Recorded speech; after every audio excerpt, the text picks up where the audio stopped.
Should I do Aaron Harvey? Aaron Stallworth? What Yeah, am what are you I? feeling today? What are you thinking? I just, as I poured my whiskey, I suddenly felt Aaron Harvey, but You're listening to The Dot Project. I am Rhonda Elizabeth. and I am Aaron Stallworth, or I am Aaron Harvey. Which sounds better? I don't know. Aaron Harvey Stallworth, which you had in there originally. Because that's your name. The DAP Project is a podcast that explores culture and politics through DAP, the Black man's most nuanced and telling gesture. We have conversations with Black men from all walks of life and ask them about one unifying element about being Black men, DAP. And as we emerge from a disastrous presidency, a period of racial reckoning, and a global pandemic that is ongoing, we're asking, what does it mean to come back better? How can we use a radical imagination to envision and create the world we deserve? Did you know that Robin D.G. Kelley wrote a book on the Black radical imagination? I just got it. I'm excited to read it. Sounds like a good book. We're talking with brothers who are doing the work. Our conversation this week is about justice and structural biases in the justice system. The news that I'll share, which will sound tragically familiar, highlights some of these important issues. Last September 2020, Diamond Ford and her fiance were asleep in their bed in Jacksonville, Florida, when she heard an intruder. Fearing for her safety, she shot at the intruder, then called 911 to report the shooting and request support. Ford claims that she shot in self-defense, essentially invoking the stand your ground law, and then heard the police identify themselves after she fired the shots. The detective who was hit was wearing a bulletproof vest and sustained non-life-threatening injuries, so he survived the shooting. Ford and her fiance were then charged with attempted murder of a police officer and possession of a narcotic with intent to sell. Bail for Diamond Ford was set at over $500,000, an impossible sum, except her attorney petitioned for a lower bond amount and it was denied. At that point, the fundraising began. Dignity and Power, the National Bail Fund Network, and the Minnesota Freedom Fund coordinated to raise more than $530,000 to free her. This case highlights a number of complex issues. First is the question of whether the SWAT team announced themselves as they executed this high-risk warrant. And it's a question that will cause many of us to wince in remembrance of the Louisville Metropolitan Police Department storming into Breonna Taylor's apartment and her being fatally shot in the raid. In the case of Diamond Ford, neighbors interviewed said that they did not hear police announce their arrival. So there's the question of whether they announced themselves as they arrived at her home at 8 o'clock in the morning. Second is the use of the stand your ground defense, which allows a person to engage in reasonable force, including deadly force, to protect themselves against an intruder in their home. We remember this, that George Zimmerman claimed stand your ground in his murder of unarmed Trayvon Martin, and Zimmerman was acquitted in 2013. In this situation, where Ford faced what appears to be a real threat against her life and the life of her fiance, will her defense be given fair consideration? Third, cash bail. And here, Ford seems to have achieved an important victory against insurmountable odds, seemingly insurmountable odds. Cash bail, as we'll talk about later in this episode, is essentially an exchange of money for freedom for people who are pre-trial. According to the Bailout Project, on any given night, there are 500,000 people sitting in jail before trial simply because they can't afford to post bail. 500,000 people away from their families, missing work, away from their communities, feeding the mass incarceration system. That Ford was released on bail is a win for the organizing community and for the effort to end the cash bail system. Ford's case will be one to watch in 2021. That's my news. What are you thinking about? We have been on quarantine behavior for almost an entire year, folks. My office in DC shut down while I was en route to a conference in Los Angeles. It was a small meeting, so we exercised some basic hand washing standards and hoped for the best. Luckily, no one at our evening event contracted the coronavirus. On my flight home, 2 days later, the plane was noticeably less crowded, and a few of my fellow passengers were wearing masks. That week, I was unable to attend my uncle's funeral due to CDC guidelines. My family and I soon settled into our quarantine lifestyle. That settlement or transition came easy for some, but not easy at all for others. Jobs have been lost. Eviction notices have been served.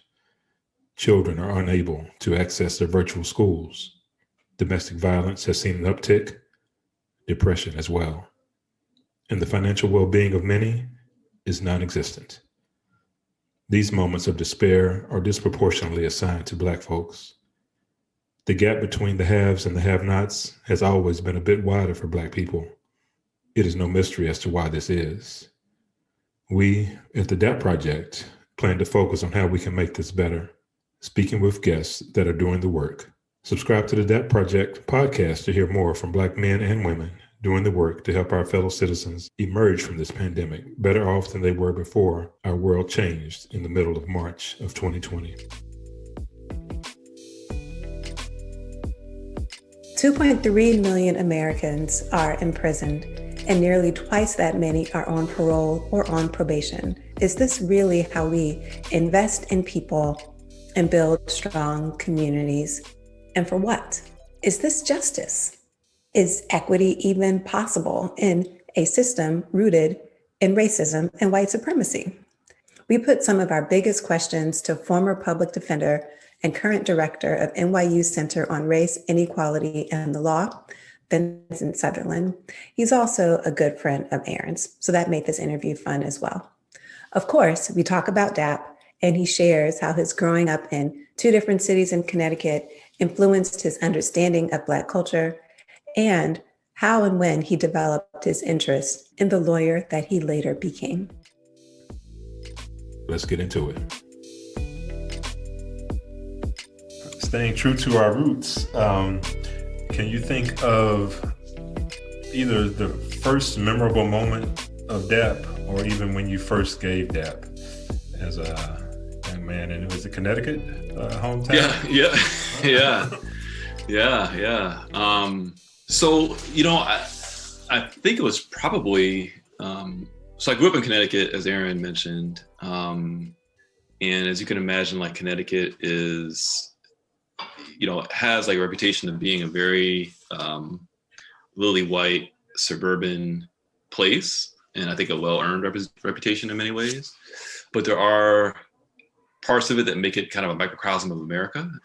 I say all that to say, when I growing up in Connecticut, I started off in this city called Stratford, which borders Bridgeport, Connecticut. And Stratford is kind of like where I grew up and lived there until I was in about 4th grade, predominantly Black and Latinx community. And so I remember even back as early as like that age, learning about DAP and not really learning about it from somebody like saying it to me, but just like us doing it, like me and my Black classmates, my friends. And I remember moving from Stratford to the town where I really grew up in like my more formative years in middle school and high school. It's a town called Beacon Falls, which just by the name of it, you can imagine what that place looked like, right? I remember being the only, I was one of the very few, I was the only Black student in my elementary school. I think when I moved there, maybe a year or 2 after I moved there, a couple other Black kids moved to Beacon Falls as well. And so we kind of doubled the population of Black students, just by virtue of having like my friend and his brother moving to Connecticut, tripled the population of Black students in the school. My brother is 5 years older than me, was too young at the time to go to elementary school, of course, but So I remember like that was part of it too. Growing up with and having that other Black student in the school, and in middle school, which was in the next town over, but still like super close to where I went to elementary school. There were a few more Black students, and like DAP was just like part of how we all like took the fact that we stood out among everyone as like the only Black students in the school, our own cool little way of like being a community. We were kind of had like this inside thing that only we did with each other. And, you know, it was part of stuff that we saw. Like, you know, I grew up, you know, I'm 43. And so I grew up like right through like the Public Enemy, Ice Cube, NWA, like the era of like conscious hip hop music. Right. And like wearing Africa cookies to school and kind of, and so DAP was like part of our thing, you know, and like we didn't do it with the white students. It wasn't a thing that we like, and you know, some of those students tried to get in it, but we like, it was not, right. Wouldn't work with them. So yeah, so that's the earliest I can remember DAP for me. It's really part of my earliest way I identified with folks who look like me. Yeah, we the little bit of research we've done about DAP, and we try to find a picture of people giving DAP. We get more hits if we type in bro hug. And the funny thing, I was talking to a white friend, and his daughter said, "Oh yeah, at school we get bro hugs," and it made me think a certain kind of way about, you know, what it means to me as a Black man and what it means to this 14-year-old white girl, and how the bridge is so long and so far between on what it means to us. Yes, a greeting, it feels cool. And yeah, I feel that way too when I give you that, when I see you, I feel cool doing it. But it's still so much more other folks can never relate to. It's something that makes me think about it. But before the pandemic hit, you know, a friend of mine passed away after a battle with like a pretty long illness. And it was that kind of dynamic where he was one of these people who knew kind of everybody in the community. And I remember going to his kind of celebration of life, and we all had like a lot of like acquaintances and friends in common, and just being able to kind of like dap folks up. It was kind of like it was like a feeling of like, I see you. I feel the same kind of pain that you're in right now. I feel like an emotional connection to you that's deeper than just like, you know, that's deeper than something that might be like feel fleeting and you know, a way to kind of embrace and like hold those feelings together for each other and support one another and know that you're, and just like have like a rock that you can cling to with each other. And so it was it's a really meaningful gesture. And I think this pandemic has really exposed and helped to make clear just how important it is as a gesture. You know, it's beyond a handshake, you know. It's beyond a high five, you know. It's something deeper than that, and it's hard to even put into words, but it's incredibly meaningful. It's something, you know.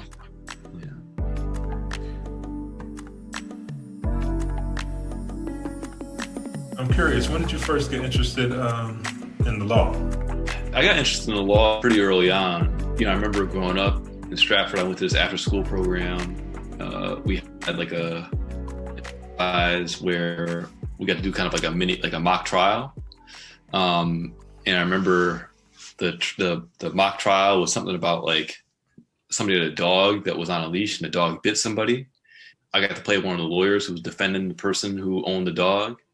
And somebody else was like, so we kind of had like a little trial. And so that kind of got me actually interested in like courtrooms and being a lawyer and all that kind of stuff. But then I really got interested in the type of law that I engage in and do now. It was kind of right in the mix of that awakening that I had when I moved from Stratford to Beacon Falls. in middle school, what I noticed like very clearly was that everyone, like my identity and my race shaped not only like the perceptions of people that people had about me, but the way in which I walked through the world. And right around the same time, I started learning about like the civil rights movement, learning about enslavement, learning about kind of our history, and learning about how all that was constructed by way of law. It made me, think, well, how do we actually change people's behavior? How do we change something about this system, this dynamic? How do we change the way that people respond or react to me, or respond or react to people that look like me? And there's a law, a tool that allows you to do that. And that's, I think, what really got me interested and focused on wanting to be a lawyer. And I remember in 8th grade, we had to deliver this kind of this speech about kind of anything you wanted it to be about. Mine was about racism in America. And this was right after, seeing Rodney King being beaten by officers in the street, and it was in 1991, the tribe in like 1992, I think. Officers were acquitted. And so I was in high school, like when those officers were acquitted and LA riots happened. And, to me, like seeing his experience with the police, seeing kind of what happened to him, seeing the way in which the police were able to, get acquitted and walk after having beaten him within inches of his life, and there be no real repercussions for it. It was just outrageous to me.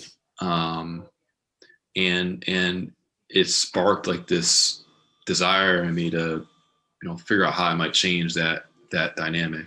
And I wasn't sure if it would be that I'll be a lawyer, but I knew that the law was something that we had to change, or at least push back against, as part of the overall enterprise of fixing that dynamic. And so that's kind of how I got interested and got pulled into it. And from there, as I learned more and more about our history, it just became more and more clear to me that that's what I wanted to do with my life. So, yeah.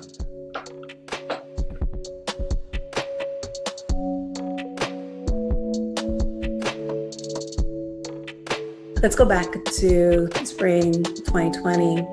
We're curious how you experienced what unfolded last spring, being both a Black man, being at the head of centered or charged with exploring race and equality in the law, having the tools that you do and the understanding that you do of the law. For me, thinking back on it and thinking back on George Floyd's murder by the police, it was one of these things that I think, I'll say that I was surprised by, not by the fact that he was murdered by the police. I think that has become far too common. I think I was surprised by the outcry in the aftermath of it. Surprised because it had become so common, because it had happened so many times in the past, because there have been so many Black men and women who have been killed by the police.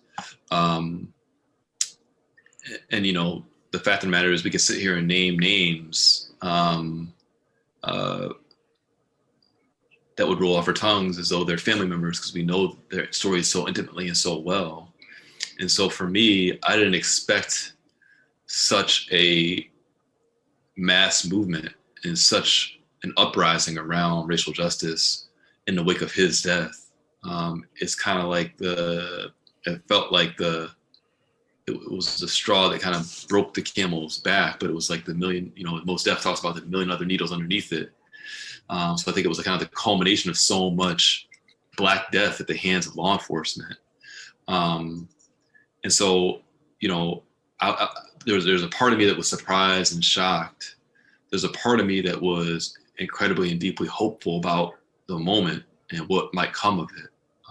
As you started to see kind of these massive corporations, put their statements out. You see people like painting Black Lives Matter on their streets. You see white people start to wake up to their privilege and to their position in society, and understanding the ways in which their status constructs our lives and shapes our experiences. And so I felt incredibly hopeful. And then I guess the last piece of it was I felt really, really,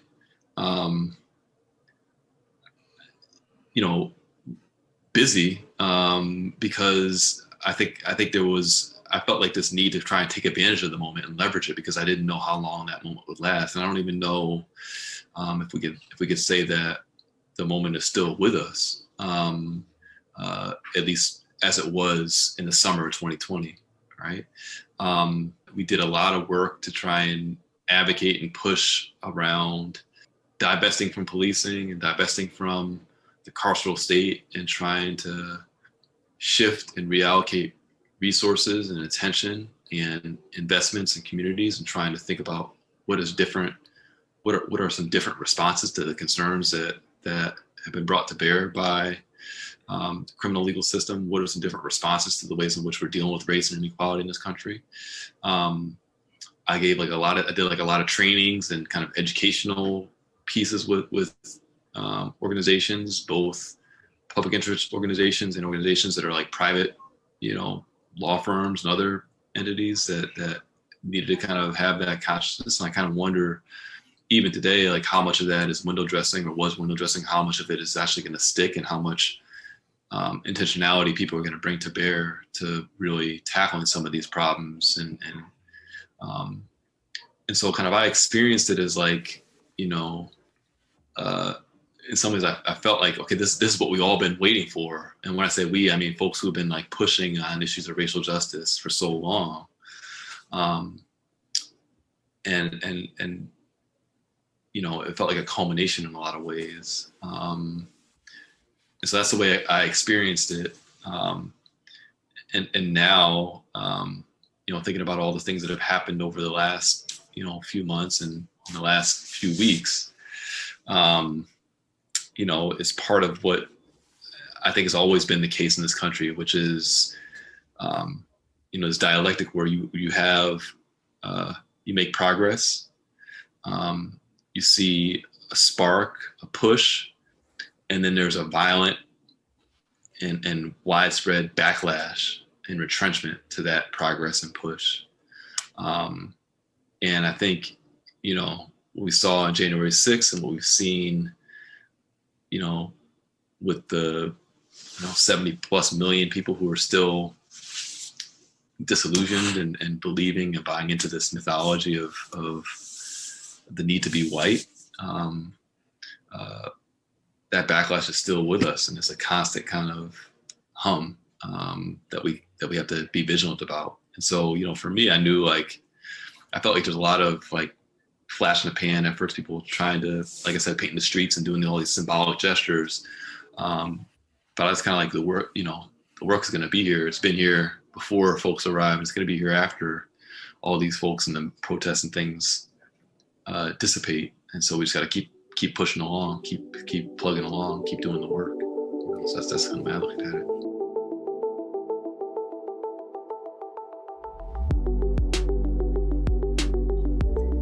It seems the backlash occurs just as significant inroads are being made to challenge power.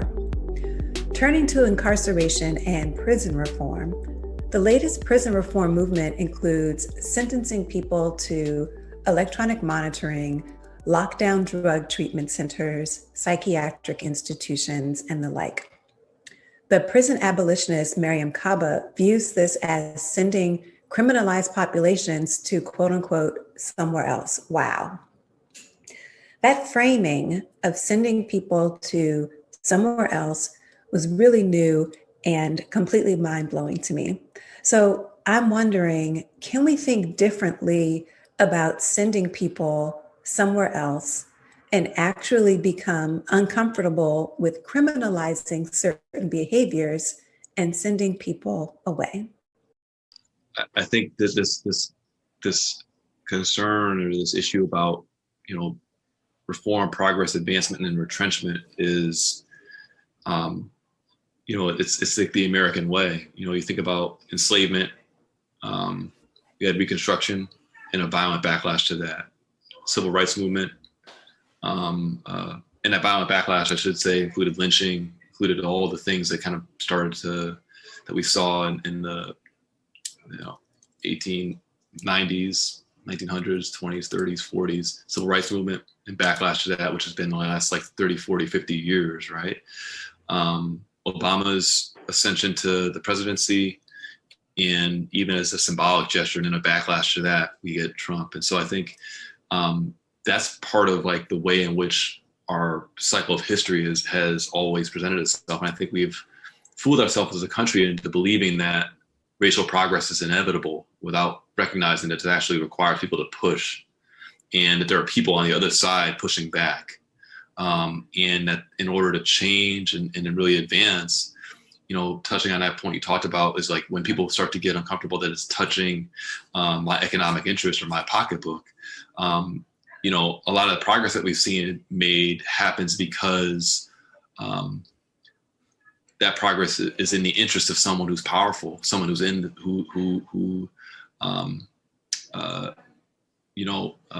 it's in their interest for progress to happen. And so in 2008, the economic collapse happened, right? And there was a lot of effort because state budgets were so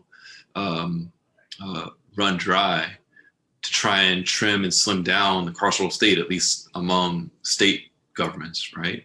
And a lot of people were pushing to make that happen. And that was because there was this kind of convergence of interest between like our financial budget priorities and the fact we can't continue to incarcerate people because we just can't afford it, right? And so that's kind of like the way in which progress, that's one of the levers that I think we have to be mindful of as advocates and as activists, to try and push and push for progress. You think about Brown versus Board of Education, like people talk about that decision by the Supreme Court is eliminating legalized segregation in this country. And it's not as though the Supreme Court had some kind of epiphany about race in America, or as though America itself all of a sudden had a moral reckoning that in understanding that race and racism was wrong. Brown was decided in 1954, and the Fair Housing Act was passed in 1968, which is kind of the official end of the civil rights movement. So that's another 14 years of struggle. And Brown hasn't been implemented really in most places in the country. And so, but there was this notion that we need to, if we're going to talk about ourselves as a democracy, we need to export that democracy around the world and demonstrate that we are a democratic nation, that we treat people fairly and justly and equally, and therefore we can't have a system of segregation that's legalized. And so there is this kind of, again, this interest. And so that's like part of what we have to keep in mind. The concern about like elsewhere in other places, when we think about the carceral state, it's so much easier for us as a society to deal with the things that drive people into the criminal legal system by isolating them and sending them away and putting them kind of out of sight and out of mind than it is to invest in the ways that we need to in communities, to think critically and clearly about how lack of education, lack of employment opportunities, poor food and water and other kind of parts of your environment, lack of access to political power, all these things and many more are the things that trauma, just exposure to trauma and violence, and not just violence from your own family, but violence from a society that looks at the white body as like the standard by which all other bodies are judged. Being born into that type of world in and of itself is traumatizing, and in and of itself is gonna shape the way in which you react to the world around you and the way the world around you reacts to you. And so, it's so much easier for us as a society to deal with those concerns by just outsourcing people and putting them somewhere else, as you so, I think, appropriately put it, than it is for us to grapple with the very real and deep-seated concerns that would require us to reorder the way in which society operates. That's been our default response. And I think the other piece of this is that, our criminal legal system is not something that was just, dropped down from outer space, as starting with Richard Nixon and the war on drugs, or even the Johnson administration, where he began kind of the war on poverty and kind of all these like wars against societal ills, right? It's an outgrowth of and rooted in the very fabric of our country. Like enslavement was ordered around the criminal legal system. You think about the way that race was constructed, the dynamic between who was free and who was not free, who could live their lives in any way that they wanted to, and who could not, who was restricted by where they could move, where they could, what they could learn, who they could gather with, and who had no restrictions, who could own property and who was treated as property. Those were all lines that were delineated by the criminal law. And that shadow, that ideology, that is with us today. And so when you think about this system, as a system that was designed from the beginning to keep a whole class of people in their place at the bottom of society, to perpetuate a racial caste system that is present in everything that we see in the world around us today. So the system is not really broken. It's operating exactly as it was designed. And I think part of this idea of like sending people away, part of putting them in some other place, is all part of that design. And so, it's a really knotty problem. And I think it's going to require, often the idea is we might replace the system with something. But the reality is it's not going to be just one thing. It's going to be a constellation of things that go beyond the types of investments that we've been willing to make to date, but absolutely necessary for us to, completely reimagine what the world would look like without prisons. If we kind of took prisons off the table altogether, what would we do?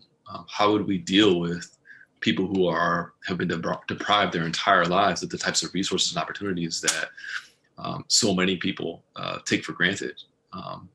How do we navigate that type of world? I think those are the questions that we have been unwilling to even ask ourselves, because we've been so enamored with this notion that prisons and jails keep us safe and do the type of job that we think that they actually do, when in fact they do kind of the exact opposite of keep us safe. In a lot of ways, they perpetuate instability in communities. They destroy families. They reproduce trauma. And so, it's a deeply problematic dynamic, and they're especially terrible places when we think about violent crime. If we're thinking about kind of ending violence, what we know, and Danielle Sered, who talks about this, she's a founder of Common Justice, who talks about prisons as being, the four kind of drivers of violence are shame, isolation, exposure to violence, and the inability to meet one's economic needs, right? What do prisons do? The features of prisons are shame, isolation, exposure to violence, and an inability to meet one's economic needs. Those are the very same things that we know drive violent behavior. And so we're treating the problem with more of the problem. And of course, it's all layered with race and inequality through and through, which makes things that much worse.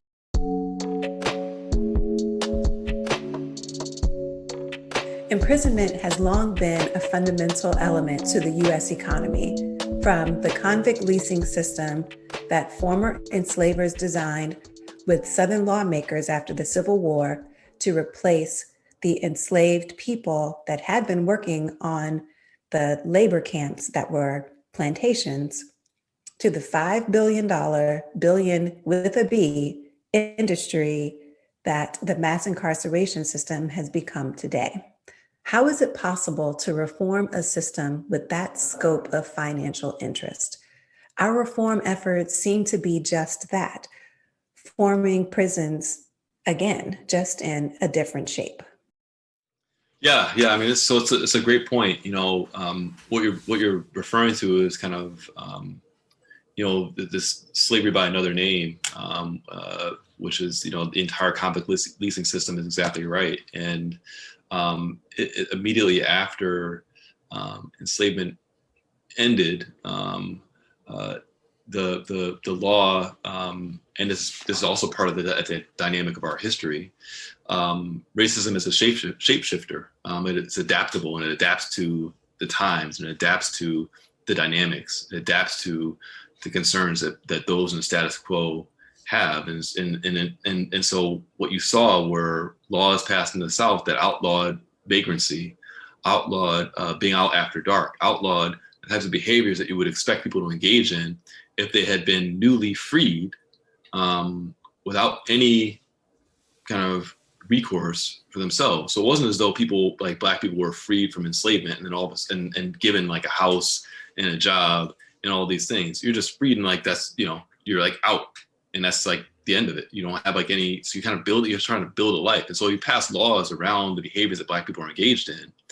And then you take that entire regime and lock people away and hold them in custody, and lease them out to private corporations to engage in the same type of labor that they were engaged in before the regime of enslavement ended, right?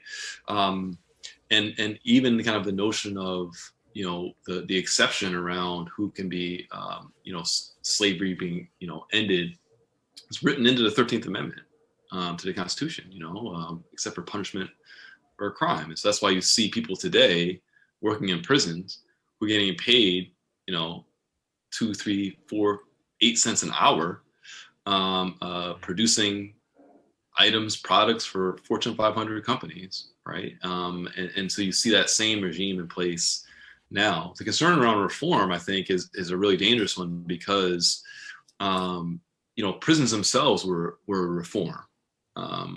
The very nature of a prison is a reform. Before people were in prisons, in their kind of modern iteration, we had kind of these types of punishments you see in medieval Europe, where you'd be like tied to 4 horses and the horses would run apart and you'd be drawn and quartered. And so the idea of being incarcerated somewhere was basically you did something and you were sitting there awaiting your punishment. People began to realize that was an inhumane way of going about trying to deal with someone's behavior. And so what they came up with was a system of sitting in silence and penitence for the crimes or the things you might have done. And so the very kind of essence and growth of prisons themselves were a reform of a prior system that was just more brutal and more harsh, but in many ways, this system is just as bad, just as brutal, just as harsh. The prospects for changing that, I think are it's really challenging. I can't say that I think that it's going to happen in my lifetime, but I do think that as we begin to,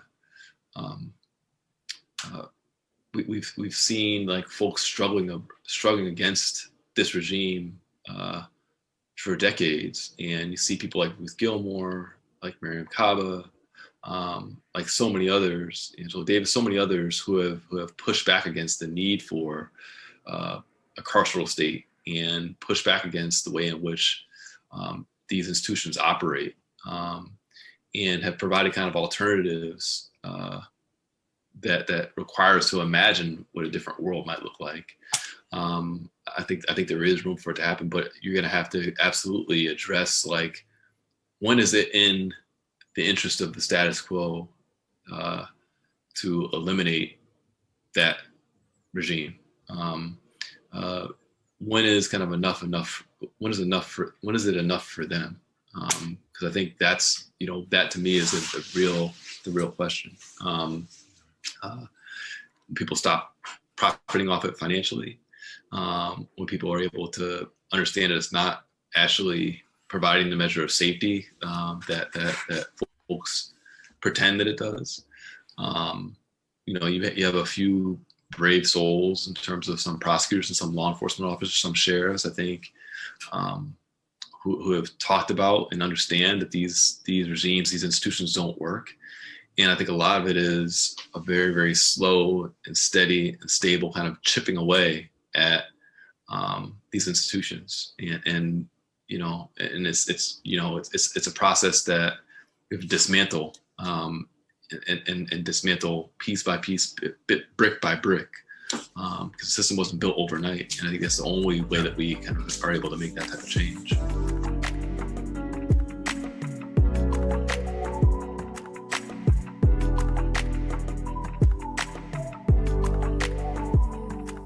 Let's situate some of speaking of chipping away brick by brick, some of the work that you're doing, both as a board member of the Bail Project and then also here at the center.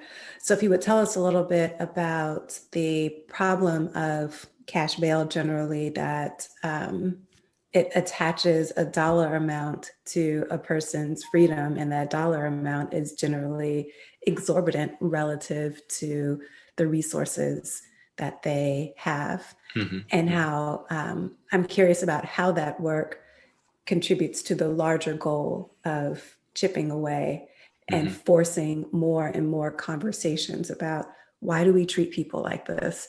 Why do we extract from people who have so little resources even more, so that their communities continue to be destabilized? Mm-hmm. Yeah. So happy to talk about that. So the cash bail system, I think you kind of hit the nail on the head in terms of summarizing the really pernicious harm of the system itself, right?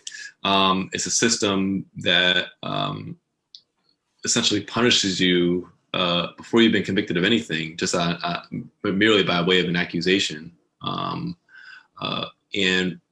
when you're arrested, when you go to see a judge usually has to make a decision about whether or not to release you while your case is working its way through the courts, or can set some type of conditions on your release, meaning that you have to post some cash amount, bail, or some other obligation before you're released and able to go forward with your case. And the cash bail system in this country has been one that really greases the wheels of the criminal legal system, right?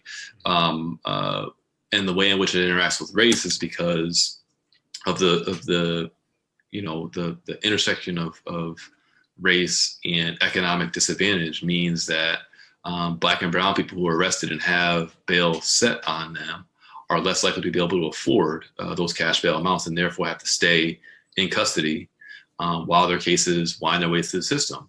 Now you can imagine, if you're somebody who has been arrested for an offense, whether or not you are guilty, and putting that aside because you're presumed innocent, regardless of what you're accused of, there's a presumption of innocence as a bedrock principle of our republic. You can imagine sitting in jail knowing that the only way you're gonna be able to get out is if you can come up with a couple $1,000s. The average American couldn't come up with $1,000 if they needed to in a moment's notice. That's just a basic kind of fact of our economic dynamics. And it's certainly the case for Black and brown people. And so that's going to lead you to want to do all types of things to resolve that case if it's going to mean that you're going to be able to get out of jail. And while you're sitting and waiting in jail for your case to be resolved, your employment's passing you by. You may have childcare concerns that are passing you by. You may have educational concerns that are passing you by. Your health and well-being are also at stake and at risk because of all the reasons why we know these places are brutal places to be. And so there are all these pressures that are building and mounting on you to resolve that case as quickly as possible. And so what we do at the Bail Project is it's a national revolving bail fund. We have our bail disruptors in just over 24 sites across the country, cities across the country.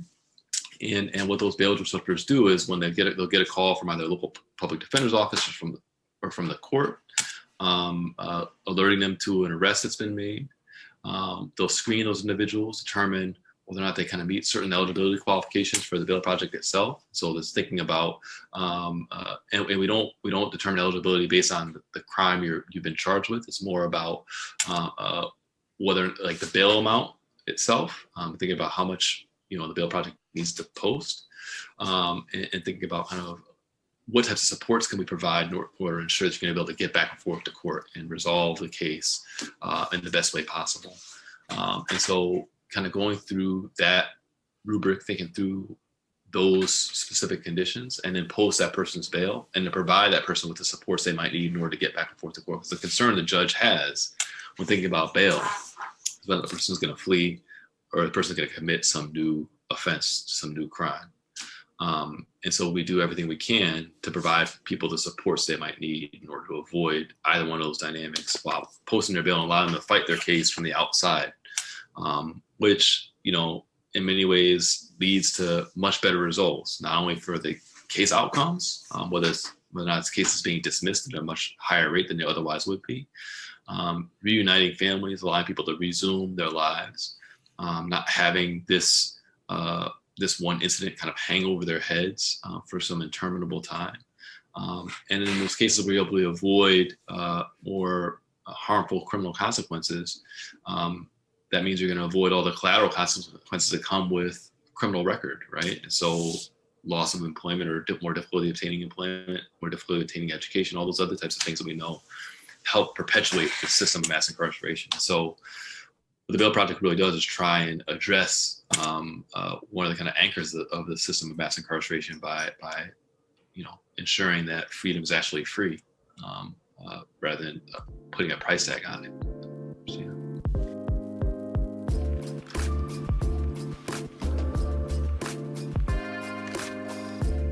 What do you no longer believe this year that you believed last year?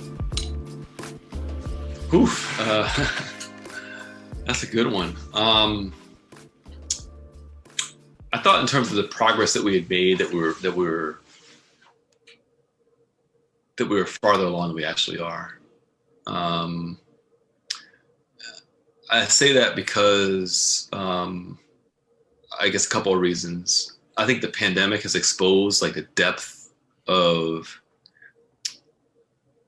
racial inequality that we have in this country on every vector of American life.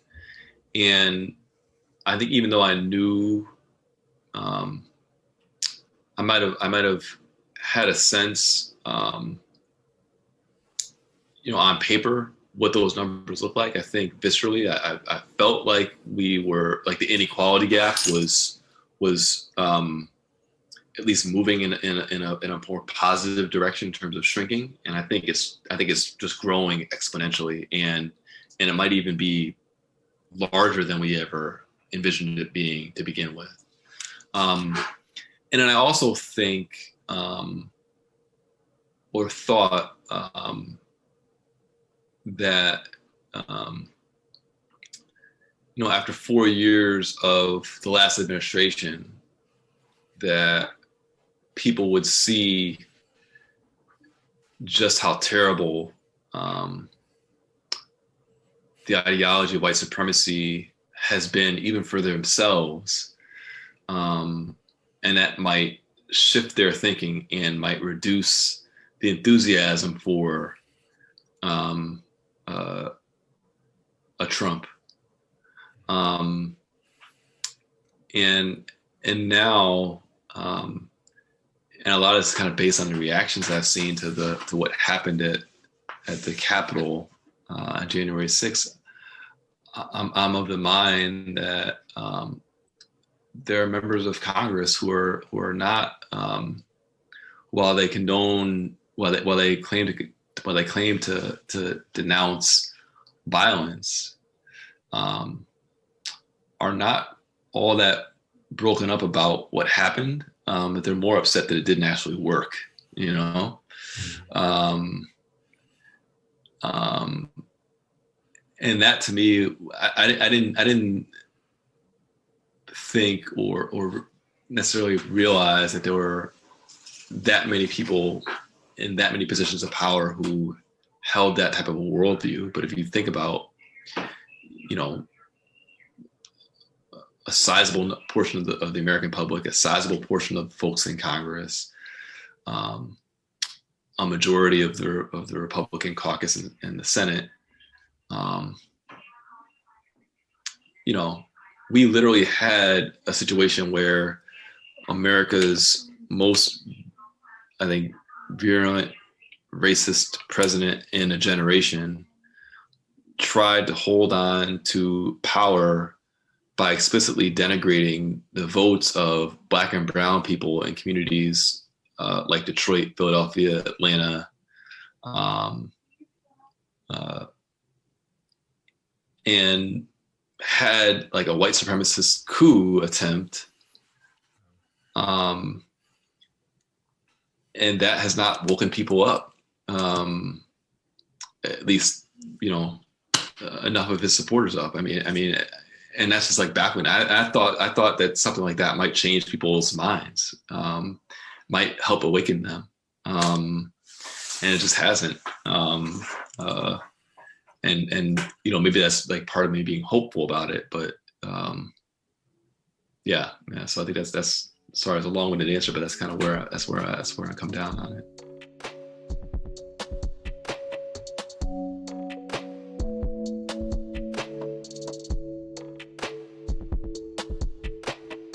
In reading From Black Lives Matter to Black Liberation by Keeanga-Yamahtta Taylor, I was stunned to learn that Maryland State's Attorney Marilyn Mosby had ordered, quote, enhanced drug enforcement efforts, end quote, in the area where police first encountered Freddie Gray. This order came 3 weeks before he died as a result of a rough ride with the Baltimore Police Department. So just 3 weeks before his death, she ordered these enhanced drug enforcement efforts in the area where he was frequently seen and known to be. This order shocked me, this knowledge shocked me, because I had believed that Mosby, through her charging of the police officers involved in his death, had a progressive view of policing and police accountability. So Taylor complicates, for me, any comfort that we might take in having Black faces in high places, and reminds me that race alone does not guarantee justice, nor does it predict injustice. It's literally not that black and white. And class status remains an important factor in our pursuit of equity. I'd love to hear your thoughts on that. Yeah, I mean, that's exactly right. And, I think it kind of goes to this fundamental notion that we've all been kind of brainwashed by this ideology of white supremacy, right? We've all been brainwashed by this notion that that jails and prisons provide us with some measure, and police and law enforcement provide us with some measure of safety. We've all been brainwashed by these ideals. And so, it's, and I think we've not only been brainwashed by it, but we've been starved of any other alternatives, right? And so the only thing that we know, I think about when I was a public defender, handling like these cases where I'd have clients who would call the police on their neighbor, whoever it was. Like, our first call is, is somebody yelling at you? Call the police. Are you getting into an argument about something that you can settle, as neighbor to neighbor? Call the police. Are you having some interpersonal dispute with, a loved one or relative? Call the police. Like, we have been starved of options. And so the only thing we know to do is to rely and fall back on the one hammer that we know has been with us historically. And so it's a pathology that we have to break free of, and requires kind of having like an anti-racist ethic about it. It requires like thinking about, Black people is I think Ibram Kendi talks about the only thing that's wrong with Black people is that we think that something's wrong with Black people, right?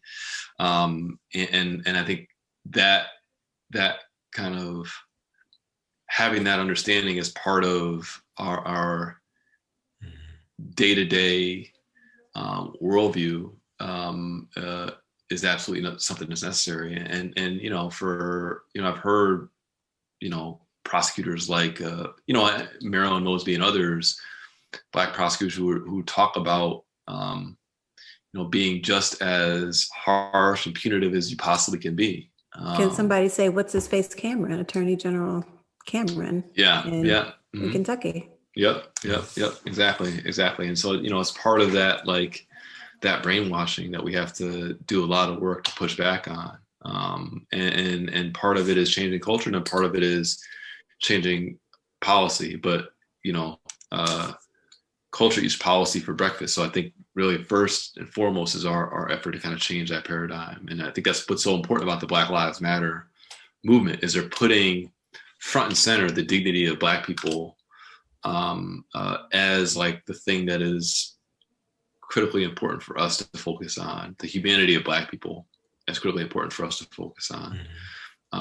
Trying to kind of reprogram the way in which we look at the world and think about what do Black people actually deserve, and what does safety look like for Black and brown people. And so I think that's that's part of that work. That's really important. I think it's part of that movement work that folks have been engaged in, and we're engaged in over the summer, and I know we'll continue to engage in going forward. While Black and brown folks may have benefited from these social movements, it was not much of the progress that was made would not have been possible without having formed coalitions across. I mean, enslavement would not have ended if just Black people said we want to stop slavery. It required white abolitionists, white folks who had, at least a moral connection with the wrong and the harm that slavery wrought. And the same has been true of the civil rights movement, and the same is going to be true of this movement. And I think one of the more powerful things about, one powerful thing I will say about what I saw over the summer that I didn't mention before was that I saw a lot of instances where,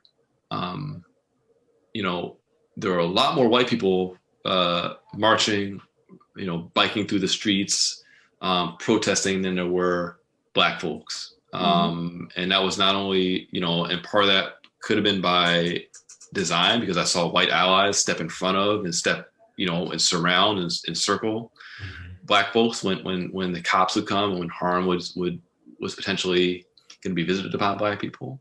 But it's also kind of like, on a more hopeful note, when you asked me a question about what I believe now that I didn't believe before, I didn't realize how many white people there are actually who I think have a different consciousness about the world.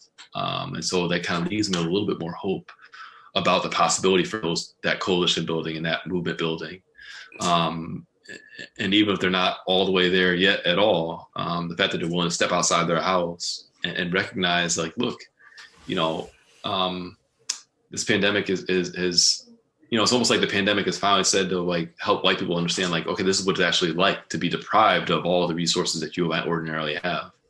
And they can kind of align that sense of deprivation with people who've been deprived so long by law and by virtue of our culture. And so, I think there is kind of a hopeful note to think about with respect to that. But I think coalition building is absolutely necessary, because that work can't happen without building alliances across people, for sure.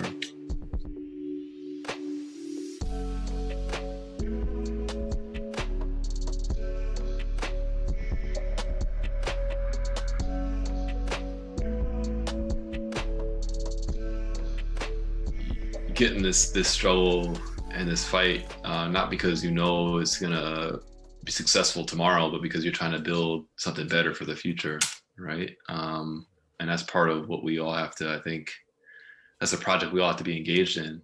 I think about my clients who are on death row, my clients who've been sentenced to life without parole. I have a client right now who was, sentenced to life without parole when he was 14 years old.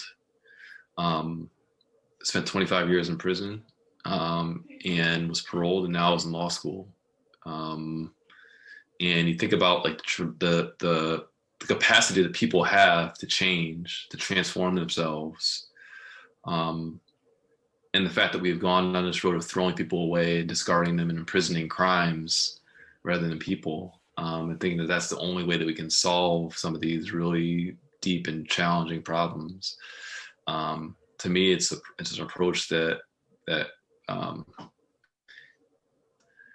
the range of social problems that bring people in the criminal legal system beyond putting them in a cage or putting them in a huge dorm with a bunch of other people and depriving them of all the manner of dignity that they deserve. And I think we have the capacity to do that if we just have the will. And I think that's what focusing on race, focusing on racial justice, focusing on our history, hopefully will spur us to action and provide us with the will to make that type of change. So. And people have to stop profiting off of other people being in prison. Somebody made money for every one of those 25 years that guy was in prison. Yep. Somebody made money off of him, and they were happy to. Yeah. And that's deeply problematic. Yeah. That's big business. You think about this if you think about this purely from a think about this as from a capitalist frame. Like, in order for this system to continue to operate, you need a certain number of people who are completely shut out of the labor market altogether, right? There's limited number of opportunities, limited number of jobs, limited number of resources. You need to make sure there's a whole bunch of people who don't have that option. And the criminal system is big business. Everybody stands to gain. New York City's budget, I just saw something today. We spent $18.5 billion on prisons and jails, and about a third of that on mental health, on schools, on these other pieces. Wow. Your budget's your priorities, and that's where we've put our priorities, we have it within our power to change that. How much time does someone have to spend in jail to prove that they have made up for their crime? So many of the laws around the books that determine what your punishment's going to be. These are completely arbitrary numbers. Nobody sat down and said, I think 5 years for robbery is enough to rehabilitate people. Nobody sat down and said, I think 25 years, 30 years is enough for a murder. It's completely pulled out of thin air without any justification or rhyme or reason. And part of our parole work in New York State has been focused on changing the parole hearing process to ensure that Black and brown people have a better chance of getting released on parole. And through that work, I've met and have been, working alongside folks who served decades in prison and who have been to the parole board, 4, 5, 10, 12 times. They have put in the work to think about why they've been there and have transformed themselves in ways that they've demonstrated they're deserving of an opportunity to rejoin society. And we don't do this, all over the world. Prison is not, America is very much unique in its situation, in its punishment and the punishment paradigm that we've inflicted on people, and so much of it is because of who we think deserves or belongs in those places, and who we think deserves the treatment that we give them, and so part of that work is kind of unearthing those feelings and helping us think more critically about what we're doing with those dollars. You spend billions of dollars in prisons. Why not spend that money on some schools, some job training, cleaning up the environment, all those other things that we know are going to help people avoid those pathways in the prisons.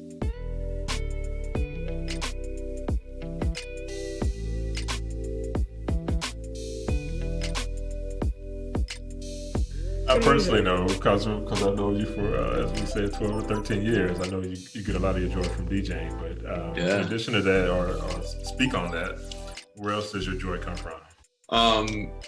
DJing definitely brings me a lot of joy. It's funny, the last time I DJed live, a live event, was March 9th. It was a Thursday night. It was one of these situations where I DJ a party once a month in Bed-Stuy, and have been for about 5 or 6 years now, maybe 7 years now. And I remember even, wondering whether or not we should do this, because at that point people were talking about, the COVID and all this stuff, and it was still a little bit unknown, like how widespread it was. And then 2 days later, everything shut down.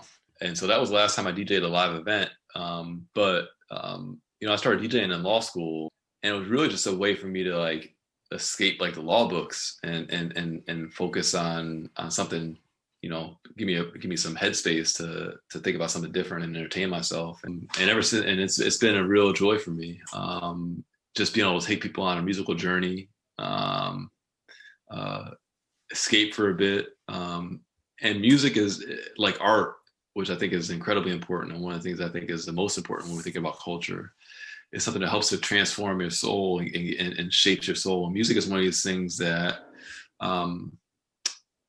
it's unique in that you can hear a song and it connects you to and transports you to a memory or a place outside of where you are at that moment you're listening to the song. And it also is a place where you can kind of create or form a memory as you listen to a song. So there are songs in your life that you hear that song play, you remember either when the first time you heard it was, or the last time you heard it, or some point when you were really enjoying something, where you're really high or really low or right in between.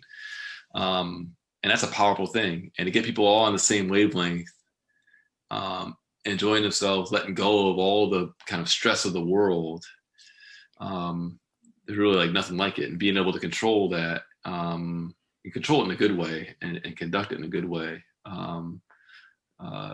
it's just really fun.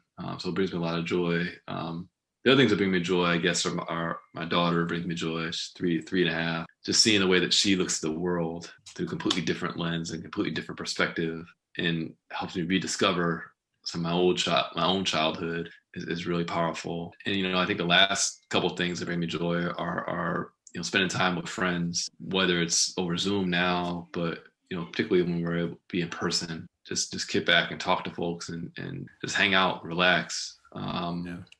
And live life. I mean, that's joyful. And travel. All the stuff that brings me joy has been has been short circuited a little bit here. Yeah, it's been altered. Except for that 3-year-old. It's been a 3-year-old. Yeah, she's up under you. Yeah, she's the constant. Probably literally. Yeah, exactly. No escape.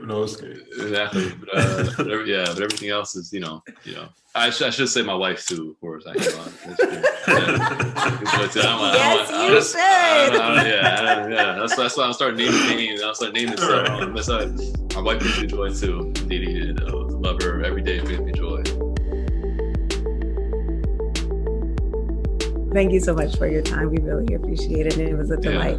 It was awesome. And enlightening to talk with you. And I think we met our goal that folks who listen to this interview will walk away educated and with a lot of things to think about and to consider. Great. Well, thanks, guys. I really enjoyed it. And keep on doing fantastic work, because it's so necessary. Appreciate you, brother. Appreciate y'all. Take care. All right. Catch you soon. Peace. Peace. That's our episode for this week. Sincere thank you to Vincent Southerland for sharing his story and for engaging deeply in our questions about incarceration, the 13th Amendment, and what it means to come back better. Check out Vincent's work at the Center for Race, Inequality, and the Law at NYU, as well as the work of the Bail Project. And did you all know that the DAP Project is reading The Miseducation of the Negro by Carter G. Woodson? Rhonda, how's your reading coming along? It's coming along. I'm proud of my progress. In fact, I have 2 copies of The Miseducation of the Negro. I guess I was really excited about getting started reading. I'm excited myself. I got my copy, I guess 3 weeks ago. I read the first chapter and took a break. Bro, that's a long break. But I do plan, I would like to just knock it out in one setting, because it's that type of read where I can't do that. I just want to sit down and read the whole thing in a one span. But if you don't have the book, check out your local independent bookstores, preferably Black owned, and join us on Instagram Sunday, February 28th for our first DAP Project book talk. On the socials, I tweet Random Nalia at educate_Rhonda, post pics of my auntie life on Insta at Rhonda Henderson, And talk books, books, and more books at Ruby Reads Chocolate City, also on Instagram. Aaron Harvey Stallworth, are you on the socials? Yes, indeed. I stay quite active on IG at aaron.stallworth. I try to be active on our DEP project IG as well at the.dep.projects. I don't know why that makes me laugh every time. Okay, say it again so the people can hear. the.dep.projects. It just has a little bounce to it. That's right. We need to put a beat to it, turn it into one of those viral remixes. Oh my gosh, it would be dope if Amorphous did that. You know, the DJ Amorphous. Yeah, Amorphous, get at us. Let's tag Amorphous, see if they'll do something with him. Thank you for rocking with us this week. Resistance is a highway with many lanes, and